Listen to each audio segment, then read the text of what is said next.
Hey YouTube, I'm Mars1952, and today I'm going to put some Sumo Springs. I'm going to get one out of the box here. Sumo Springs in my RV. These are airless airbags.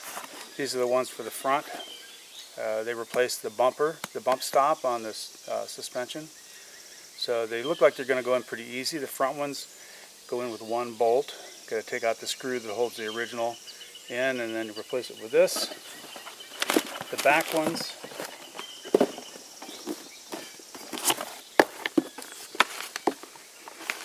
get this out of here.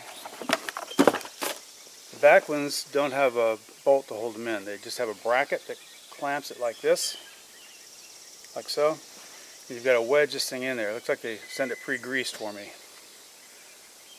And you've got, the directions are pretty simple. I'll probably take longer making this video than it takes to put the things in. You've got a front and a back to it, a long and a short side. You put the long side in first and then pop the back side in.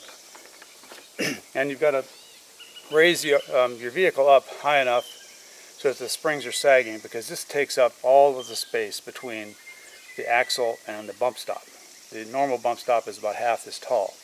So this is microcellular polyurethane. And it's supposed to act like a bump stop as well as a spring. I think it's supposed to add 1,000 pounds to the GVW or something like that. I'll put the number up here, however much it's supposed to do. But the main thing I'm putting it in here for is for sway control, going around curves, and just getting buffeted on the highway and so forth. That's the third part of my upgrades.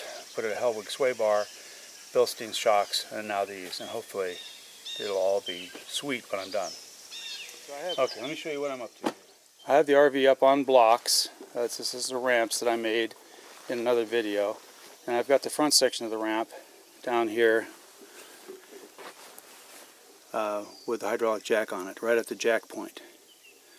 Now I'm not going to use any safety stands because I've got this thing chalked on the other three wheels, and I'm just going to raise this up enough to get this wheel just off the, or not even off the pad, not even off the block. It'll be just high enough to drop the suspension a little bit. Alright, so I'm going to try to get this camera underneath there. I forgot to mention that this is higher than you need to go. I jacked it up this high so that I can get the camera under there.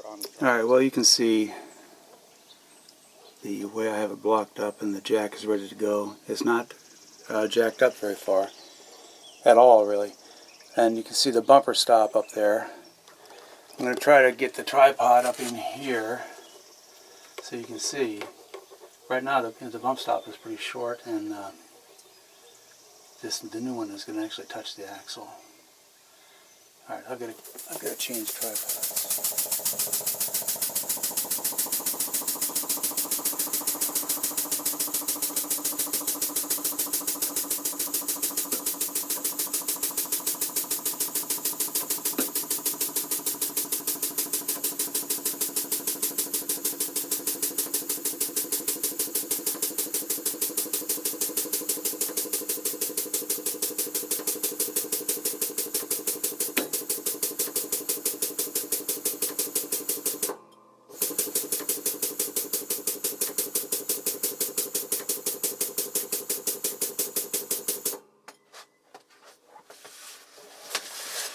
Okay, that is jacked up to the tire. It's just barely coming off the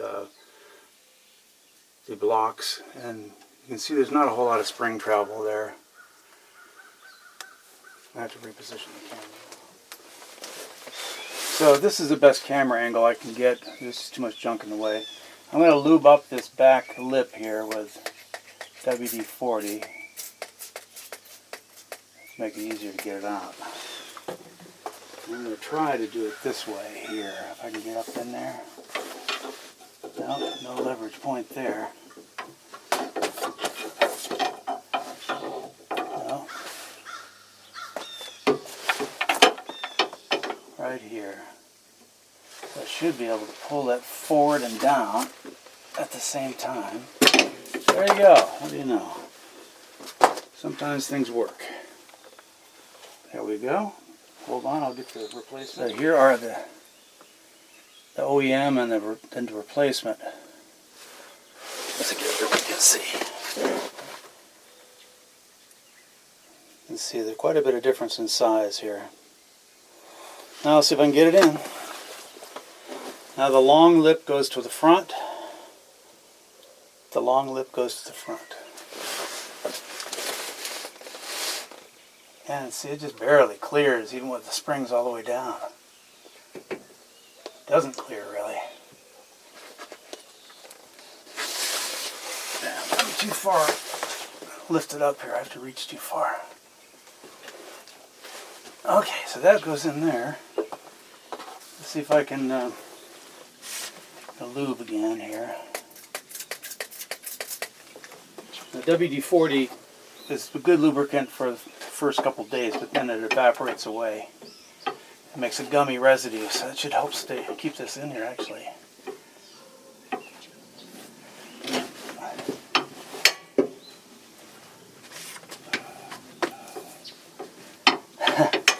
Yeah, they make it sound so easy in the directions.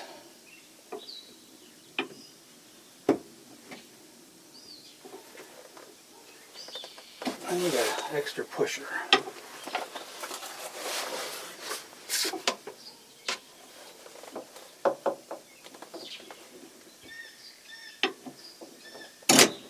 Hey, there it went in. What do you know? Okay, so that wasn't too horrible. Now I'll just do the other side. Wheel off for clarity here so you can see what's happening. But normally you would take the wheel off later. So jack it up at the front jacking point here till the wheel's well clear of the ground, and then you put a jack stand under here. That's right, a cross member supports the back of the engine, the front of the transmission. That's about the strongest place there. Now I've got the jack stand up adjusted as far as I can get it.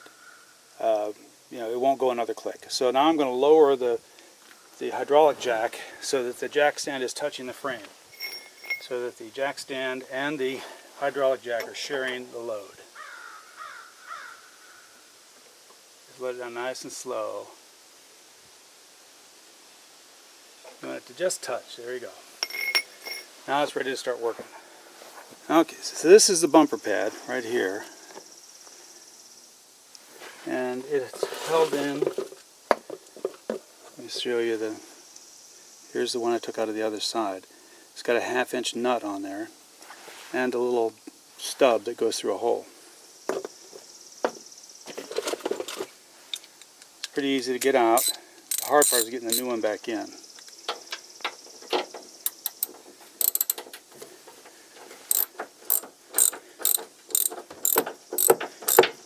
It's got a self-locking nut on there, so you're going to have a little bit of friction the whole time.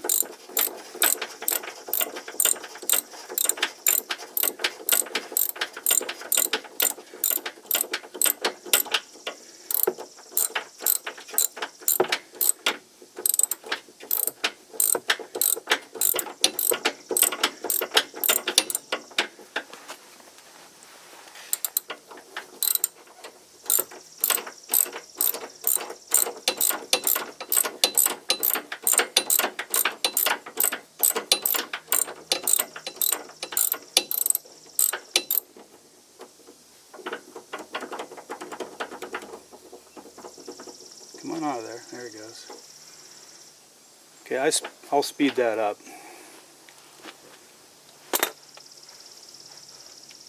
Now in this case, the nut came out with the socket, so I didn't have to fish it out. But on the other side, I had to use a magnet, and you're going to need a magnet on this side too.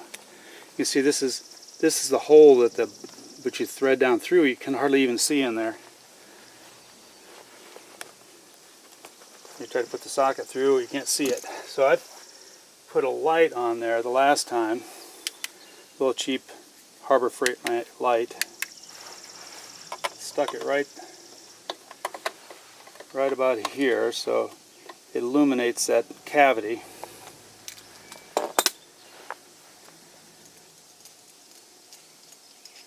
The Sumo Spring has a washer and a nut. That washer is the hardest part to get in. So I put the SumoSpring in, heel it in that way first. Now there's two holes, remember, one for the stub and one for the bolt. You want to go on the outer hole. You push down just a little bit, find that hole. It goes up in there. Okay, so this is the tricky part.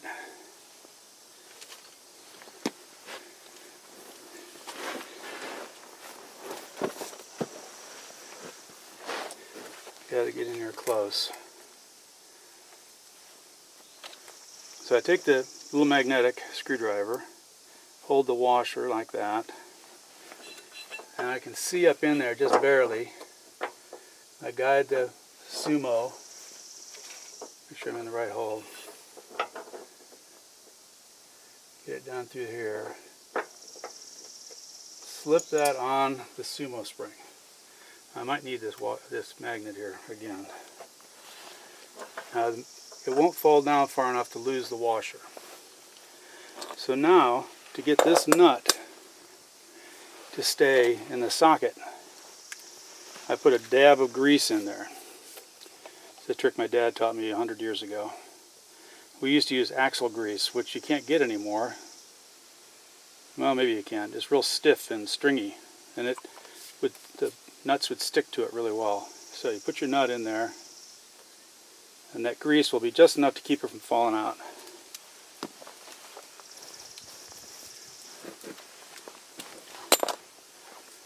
So now, put that down in there.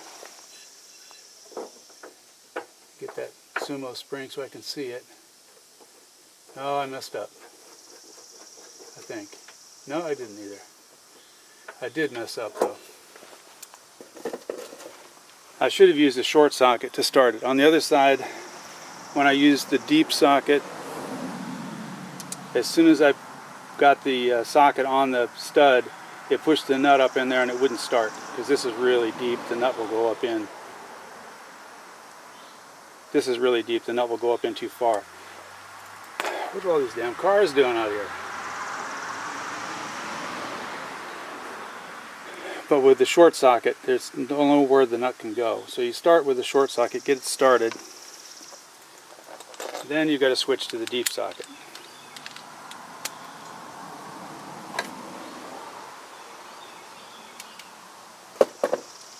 Everybody's getting back from church, I guess. Okay. Oops, I'll do it on this side.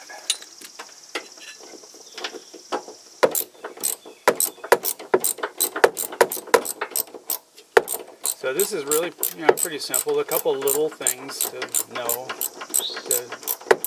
Figuring out how to get the nut and washer on there is the hardest part.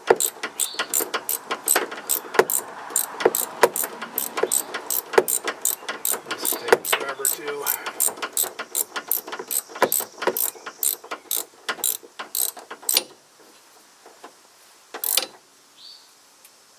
It's a fairly small bolt on there, so you want to make sure you don't wring it off.